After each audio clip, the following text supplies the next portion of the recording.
bought myself a soda, ayy. We sippin', and I stole it, so I didn't even have to pay. We thieves. I just spent $1 million on a chicken wing. Yo guys, what's up? It's JB Reacts here, and today we are reacting to easy Japanese foil ball tutorial life hacks. This is by Funny Me Now. This guy is hilarious, okay? In today's video, I'll be showing you guys exactly how difficult it really is to make a Japanese foil mirror ball, using nothing but aluminum foil and elbow grease. Then, after seeing 1 million people make plastic cup speakers, I wanted to find out how loud they are compared to other methods using a decibel reader. Plus, more things you guys dared me to do in the comment section. FMM. In the last video, I asked you guys to tell me about your greatest fear, and your answers were terrifying.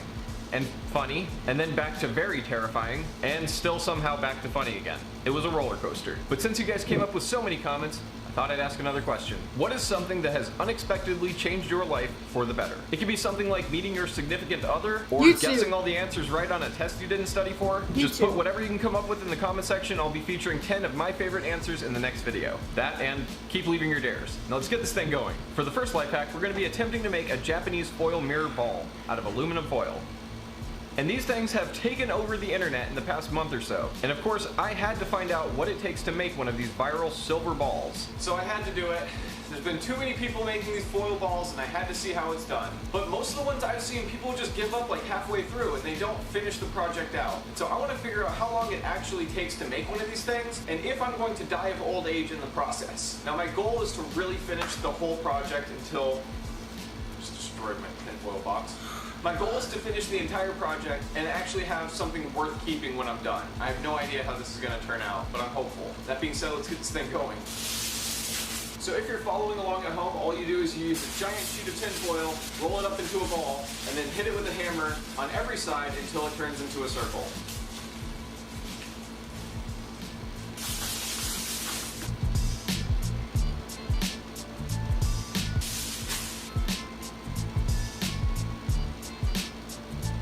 I'm going to be starting with a miniature sledgehammer, but I have other hammers if need be, so we'll see what works best.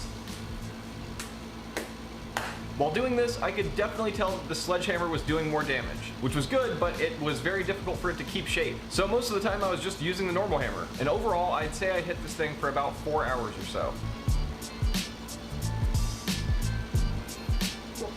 So here's my metal ball so far. It looks pretty good, I think. I've gotten it down to about the size of a golf ball, and there's cracks all over it that you guys probably can't really see from there. But I think I can make it a lot better than this even. I'm gonna hit it with the hammer a few more times, and then I'm gonna start polishing this thing up. This time around, I was really just trying to hit it softly so I could shape it. Now I'm gonna hit it with the sandpaper. For this part, I'm just sanding it with very fine 320 grit sandpaper. And I'm also polishing it with a bearing cleaner that's similar to a WD-40. How's that and similar? Here is my Japanese foil mirror ball, or as close as I can get to it in one day. I am actually very happy with the outcome here. It's more like a brushed nickel. It's not exactly mirror, but you can definitely see a lot of reflection in it. And it is solid as a rock.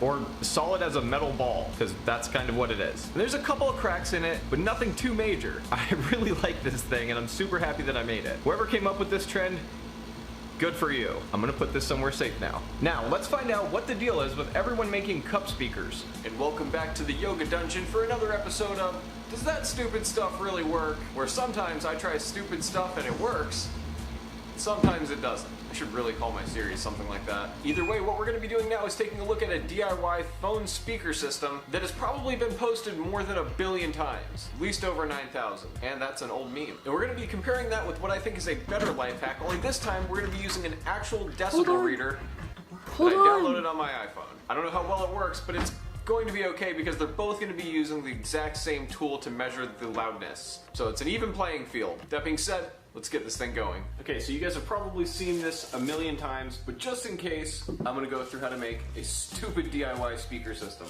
And by stupid, I mean stupid brilliant. Okay, we'll just get this thing going. It actually did prove to be a little bit more difficult than I had thought. It doesn't seem that hard though.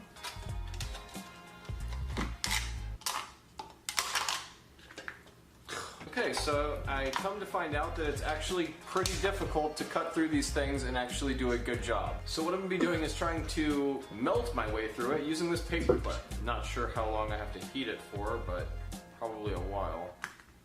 Okay, I got it glowing red now, so it should just sink right through this.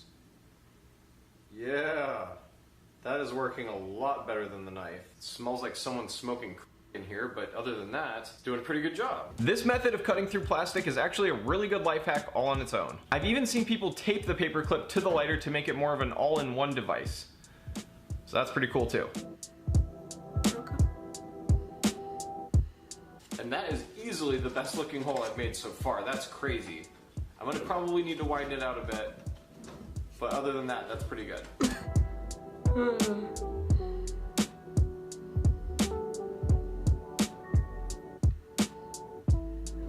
Alright, that's about as good as that's gonna get. I may have ripped it a little bit right here, but look, all better. Tape. Perfect.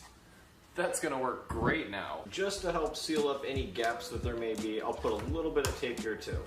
There we go. Now that's a snug fit. And this one was already pretty good. I don't even know if I can get that back in there. That's what she said. And boom. Now, does this look absolutely stupid? Yes, of course it does. Is it gonna work? I mean, probably not. But are we gonna try it anyways? You bet. That being said, okay, well, good enough. Let's get this thing going. So if I look a week older, it's because I am. Recently, after shooting the first part of this video, I went to a YouTube convention and it was fun, so I didn't upload anything. And then towards the end of the trip, I got a terrible toothache, which did not go away until I had the tooth extracted. Pretty disgusting. And my face was swelled out to here and I had to wait for it to go back down, but now we're finally back here and we're gonna find out what is louder, this stupid thing that I built or this stupid thing that somebody else built. We're gonna be playing the music on an iPhone 7 and I've downloaded a decibel reader on this old tablet, which I really love. Here's the decibel reader app and I'm gonna take my phone out of the case. I'm gonna click play and then I'll hold up the decibel reader and we'll see what kind of numbers we're getting. Wait, does it work?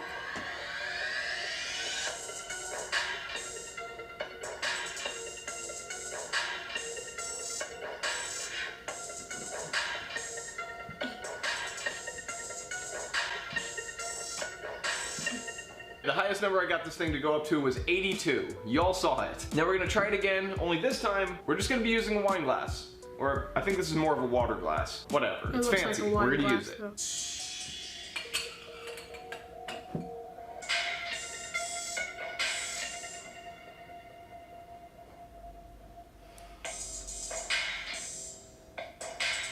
Oh? Whoa.